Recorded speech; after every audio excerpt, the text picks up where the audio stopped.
कहते हैं मुंबई कभी नहीं सोती, लेकिन इस शहर में एक इमारत ऐसी भी है जहां रात के बाद सन्नाटा बोलता है। और उस इमारत की अंतिम मंजिल पर कोई नहीं जाता, क्योंकि जो गया वापस नहीं आया।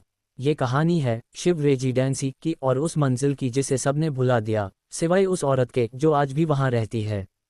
विवेक 32 साल का अकेला आदमी मुंबई में नौकरी के सिलसिले में आया है। फ्लैट मिला शिव रेजिडेंसी में, एक पुरानी लेकिन साफ सुथरी बिल्डिंग, कुल 13 मंजिलें। पर लिफ्ट में सिर्फ 12 बटन हैं। विवेक वॉचमैन शंकर से पूछता है, अरे 13वां मंजिल कहाँ गया? बिल्डिंग तो 13 मंजिल की ही है ना? मत पूछिए साहब, वो मंजिल बंद कर दी गई है बरसों पहले। वहाँ कुछ अच्छा नहीं हुआ था, शंकर बताता है। पहली रात विवेक अपने फ्लैट में अकेला है। रात के 1:17 पर छत से हल्की सी घुंघरुओं की आवाज़ आती है। एक औरत की हंसी, बहुत धीमी, बहुत सर्द। विवेक सोचता है शायद कोई ऊपर रहता हो, गलती से बताया नहीं। अगले दिन पूछता है पड़ोसी मिसेज राव से। राव कहती हैं, ऊपर बेटा, वो मंजिल तो बंद है, 10 साल से कोई नहीं गया। औरत की हंसी सुनी तुमने? जल्दी से कपूर जला लो। पहली रात विवेक अपने फ्लैट में अकेला है। रात के 1:17 पर छत से हल्की सी घुंघरुओं की आवाज़ आती है। एक औरत की हंसी, बहुत धीमी, बहुत सर्द। विवेक सोचता है शायद कोई ऊपर रहता हो, गलती से बताया नहीं। अगले दिन पूछता है पड़ोसी मिसेज राव से।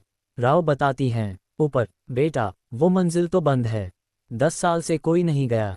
औरत की हंसी सुनी तुमने? जल्दी से कपूर जला लो।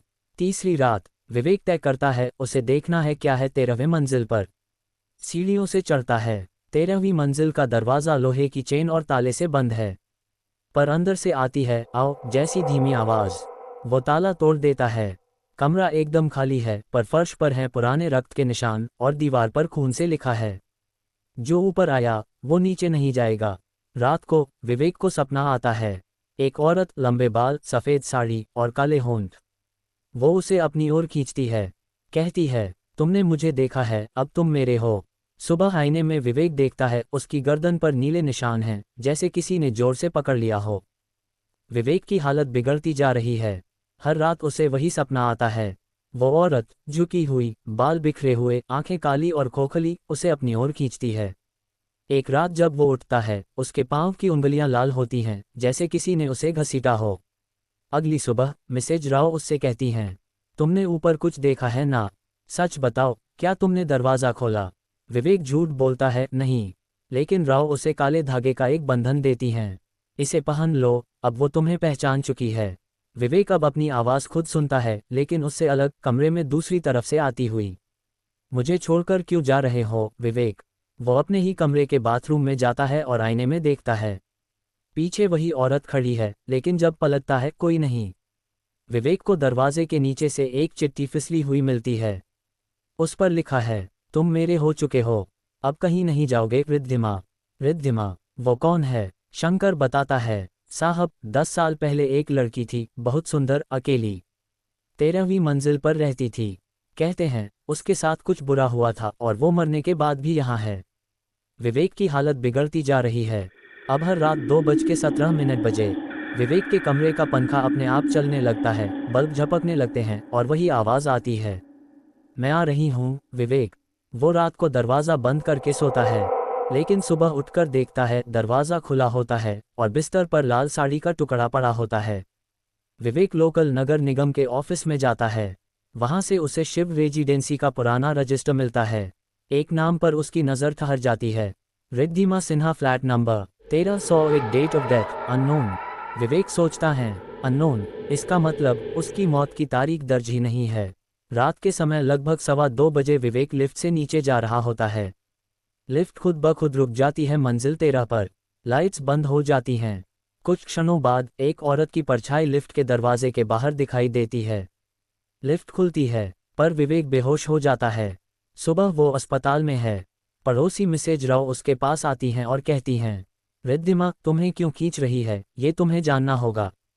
उसका आखिरी प्रेमी 10 साल पहले जो गायब हुआ था, उसका नाम भी विवेक ही था। उसकी आत्मा ने शायद तुम्हें उसी का पुनर्जन्म समझ लिया है। विवेक को समझ आता है, रिद्धिमा की आत्मा भ्रम में है और उसे नहीं पता कि वो मर चुकी है। अब विवेक को 2 रास्तों में से एक चुनना है, या तो भाग जाए या ऊपर जाकर रिद्धिमा से सामना करे और उसे सच्चाई बताने की कोशिश करे। विवेक अब जान चुका है, रिद्धिमा की आत्मा उसे उसके मरे हुए प्रेमी का पुनर्जन्म समझ बैठी है। उसे बार बार खींच रही है, क्योंकि वो नहीं जानती कि वो मर चुकी है और जिसे वो चाहती है वो अब उसका नहीं।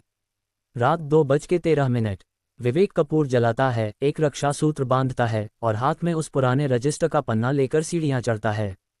चुपचाप धड़कते दिल के साथ वो 13वीं मंजिल पर पहुंचता है। दरवाज़ा अपने आप खुल जाता है।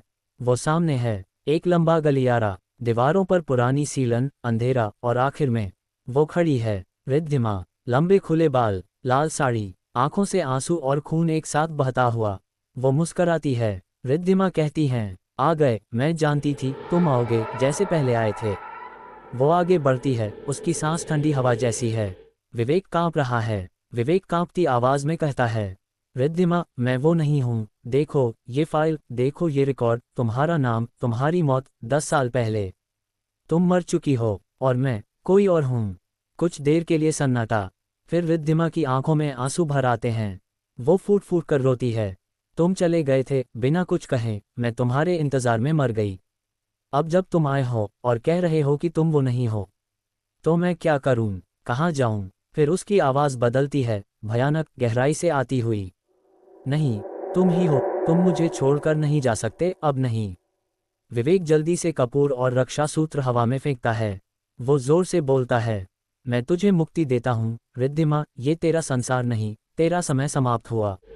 एक भयंकर चीख, पूरा कमरा हिलता है और रिद्धिमा की छाया हवा में बिखर जाती है। सुबह 7 बजे विवेक नीचे आता है, आंखों में डर मगर आत्मा में शांति। वो शहर छोड़ देता है। 1 महीना बाद एक नया किराएदार शिव रेजिडेंसी में आता है। वो पूछता है, सर 1301 कौन सा फ्लैट है?